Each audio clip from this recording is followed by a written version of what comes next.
Bonjour, peux-tu te présenter? Alors, mon nom est Stéphane Rayon, mais je suis québécois. J'habite dans la ville d'Oka, près de Montréal, et je suis le pasteur de l'Église chrétienne évangélique de Saint-Eustache, qui est située sur la rive nord de Montréal. C'est une église qui fait partie de l'Association des Églises des Frères Ménonites du Québec. J'ai aussi enseigné la théologie et l'éthique à l'ETEC, qui est l'École de théologie évangélique du Québec, qui est à Montréal. Et sur le plan familial, bien, je suis marié depuis 25 ans à Annie et nous sommes les parents d'une jeune fille qui a maintenant 11 ans. Quels sont les préalables à une Ouais. bonne interprétation des paraboles? C'est sûr que l'étude des paraboles, ça a toujours été quelque chose de délicat, controversé. Lorsqu'on lit une parabole, il est facile de partir dans toutes sortes de directions. Il n'est pas rare de voir des interprétations de paraboles qui vont dans des directions complètement opposées. Je pense que pour bien comprendre une parabole, il est important de bien les situer, de bien les situer en particulier sur trois plans, sur le plan littéraire, sur le plan historique et sur le plan théologique. Sur le plan littéraire, bien, il faut savoir que les paraboles du royaume se retrouvent dans l'Évangile de Matthieu au chapitre 13, du moins ce sont les paraboles sur lesquelles je me concentre dans le livre. Et il s'agit d'un regroupement de paraboles. C'est une belle composition littéraire de la part de Matthieu, une belle rédaction de sa part. On sait que l'Évangile de Matthieu est divisé en 5 grands discours. Euh, bon, il y a plusieurs façons de structurer l'Évangile de Matthieu, mais disons que c'est une structure qui est couramment admise, de reconnaître que Matthieu a développé son Évangile, a rédigé son Évangile autour de 5 grands discours. Et les paraboles du royaume constituent le troisième de ces discours de Jésus dans l'Évangile de Matthieu, qu'on appelle le discours parabolique. Et je pense que cette structure en 5 discours, elle est importante parce que, bon, on sait que Matthieu, non seulement n'a pas éparpillé les paraboles de Jésus, là, il les a regroupées en un seul discours. Et je pense que s'il le fait, c'est pour au moins 2 raisons. Je pense que l'intention de Matthieu, c'est qu'on puisse les lire ensemble, qu'on puisse les prendre comme un tout. C'est sûr que chacune des paraboles a un message particulier, hein. Chaque parabole a ses particularités, ses spécificités. Elles ont un message qui leur est propre. Mais si Matthieu les a regroupées ensemble, c'est parce que je pense qu'elles s'enrichissent mutuellement, puis il faut les prendre, essayer d'en dégager la vision d'ensemble que Jésus voulait nous communiquer concernant le royaume de Dieu. La deuxième raison qui, je pense, peut expliquer cette structure littéraire, c'est que je pense que Matthieu veut nous communiquer que les paraboles sont une composante importante du ministère de Jésus. Et on ne peut pas comprendre la mission, le message de Jésus si l'on fait abstraction de ces paraboles. Bien sûr, lorsqu'on lit l'Évangile de Matthieu, il y a d'autres aspects dont il faut tenir compte aussi. Il faut tenir compte des enseignements éthiques de Jésus, de ses comportements sociaux, de ses miracles, de sa mort, de sa résurrection, mais il faut aussi tenir compte de ses paraboles. Ce n'est pas la seule composante du ministère de Jésus, mais une composante qui m'apparaît très importante pour comprendre la mission et le message de Jésus. Ensuite, sur le plan historique, bien, il faut savoir que la vie de Jésus s'est déroulée au sein d'un climat social, politique et religieux particulier. C'est qu'il y a un arrière-plan, il y a une toile de fond à la prédication et à l'enseignement de Jésus. Au moment où Jésus a proclamé le royaume de Dieu, bien, il faut savoir qu'on s'attendait on attendait fortement à cette époque-là la venue du royaume de Dieu, hein. On espérait la réalisation des annonces prophétiques au sujet d'un temps et d'un monde nouveau. On attendait l'arrivée de l'ère messianique, hein. À différents degrés, la Palestine était marquée par l'attente d'un Messie à venir et de son royaume. Bien sûr, tous n'avaient pas la même compréhension de cette figure messianique qui était à venir et du royaume qui devait l'accompagner. Mais quand, mais quand même, il y avait un climat d'attente qui caractérisait cette époque-là. On attendait une intervention directe de la part de Dieu, une intervention puissante en faveur de son peuple pour inaugurer une ère nouvelle que plusieurs désignaient comme étant celle du royaume de Dieu. Alors, je pense qu'il faut être conscient de cet arrière-plan-là, de cette toile de fond pour comprendre les paraboles de Jésus. On ne peut pas en faire abstraction. Parce que nous, notre contexte aujourd'hui est complètement différent, mais si on veut comprendre les paraboles de Jésus, il faut tenter de comprendre son monde, son univers, quelles étaient les espérances de son peuple. Jésus n'est pas là que pour nous communiquer de grandes valeurs morales. Ce n'est pas un message purement existentiel. Jésus veut nous dire comment Dieu accomplit les espérances de son peuple, comment le dessein de Dieu se déploie, s'accomplit à travers sa vie, son ministère dans le temps et dans l'histoire. Donc, Jésus n'est pas là que pour proclamer de belles et de grandes valeurs, mais pour annoncer la venue d'un événement important qui est celle du royaume de Dieu. Donc, Dieu réalise les espérances prophétiques à travers lui. Et finalement, il y a le plan théologique aussi qui m'apparaît important, c'est-à-dire que les paraboles du royaume, il faut les voir comme étant une vision théologique que Jésus nous propose.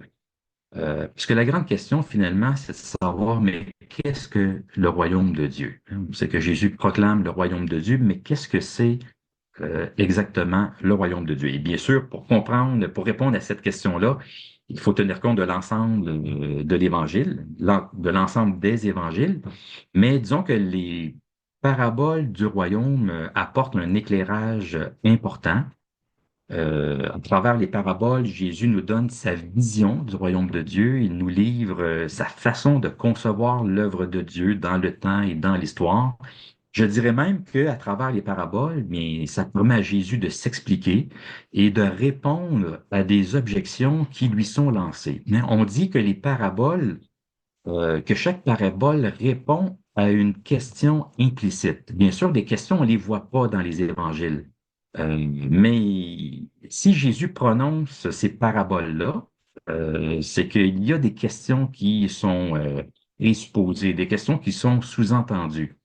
Alors, je pense que quand Jésus parle en parabole, lorsqu'il dit le royaume des cieux est semblable à, ou le royaume des cieux est comme ceci ou cela, il est en train de nous livrer sa vision du royaume qui est complètement différente de différentes compréhensions du royaume qui étaient véhiculées à cette époque-là. Donc Jésus ne va pas nécessairement dans le sens des conceptions populaires. Il saute dans la mêlée, en quelque sorte, et nous propose sa vision du royaume de Dieu. Donc, si on veut bien comprendre les paraboles de Jésus, je pense qu'il est important de bien situer les paraboles dans leur contexte littéraire, historique et théologique. Alors, prenons un exemple concret, la parabole du grain de moutarde. Comment pouvons-nous la comprendre et la vivre? Oui, c'est une très belle parabole, celle de la graine de moutarde. Euh, D'abord, je commencerai par dire que peut-être que ça semble évident, ça semble aller de soi, mais pas toujours lorsque je lis plusieurs choses sur cette parabole-là. Mais je pense qu'il faut rappeler qu'il s'agit d'une parabole sur le royaume de Dieu et non pas sur l'Église ou sur notre foi.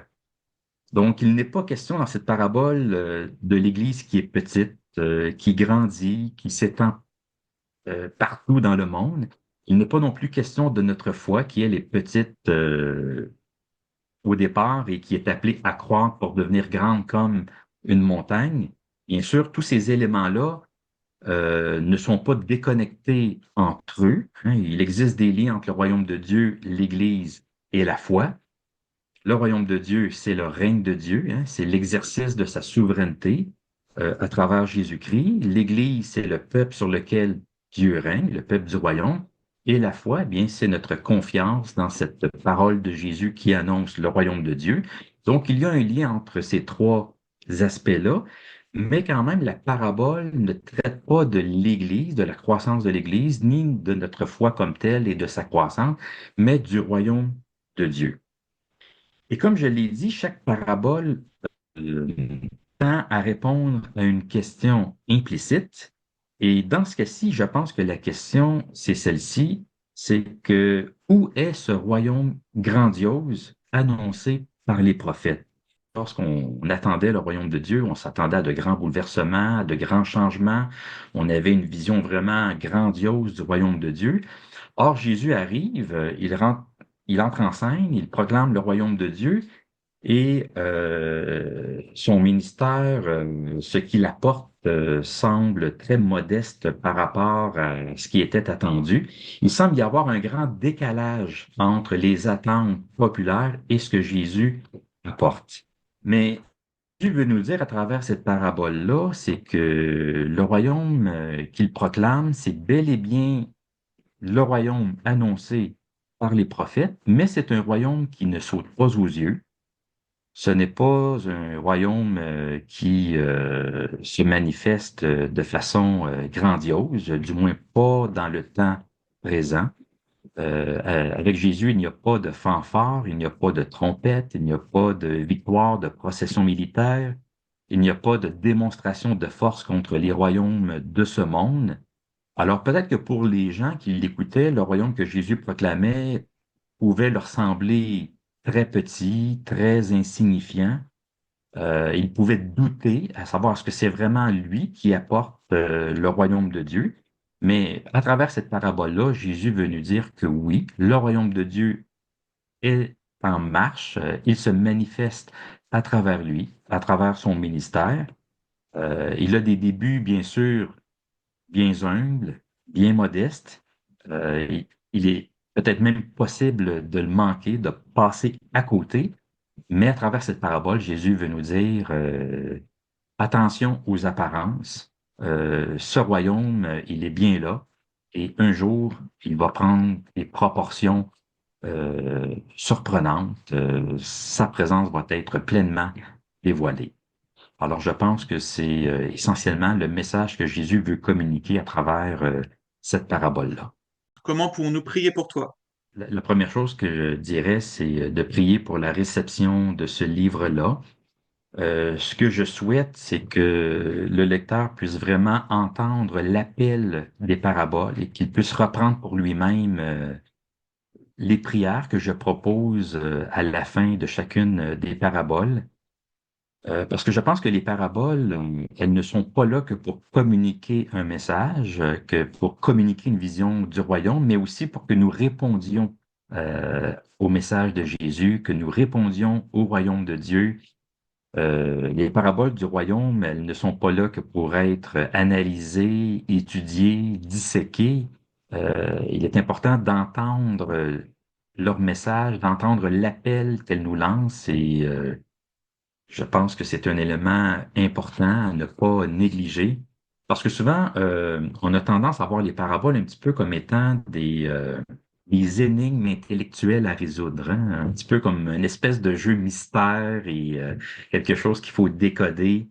Et bien sûr, il faut étudier la parabole, tenter de comprendre son message, mais je pense que les paraboles sont surtout en bout de ligne, elles sont des invitations à une réflexion existentielle, une réflexion spirituelle. Les paraboles nous poussent à examiner nos cœurs, à reconsidérer nos voies, à repenser notre image de Dieu. Alors, je pense que c'est un peu la façon dont j'aimerais que les gens puissent lire l'ouvrage, que qu'en refermant le livre, qu'il n'ait pas juste une meilleure compréhension de ce qu'est le royaume de Dieu, mais que ça puisse les rejoindre aussi dans leur vie.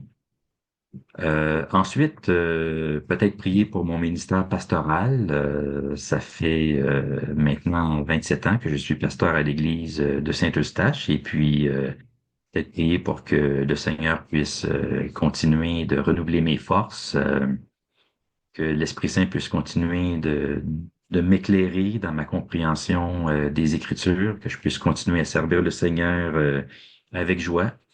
à travers les changements que nous vivons en ce moment. D'ailleurs, nous nous préparons à célébrer à notre Église bientôt nos 50 ans d'existence en tant qu'Église. Donc, il y a un petit comité organisateur qui a été mis en place pour préparer les festivités du 50e. Ça va être en 2026. Alors, on se prépare à cela. Donc, merci de prier pour mon pastorat et de prier pour notre Église là, qui est sur le point de regarder en arrière pour célébrer ce que Dieu a fait, mais aussi de regarder en avant pour amorcer cette nouvelle période en comptant sur la fidélité de Dieu comme par le passé.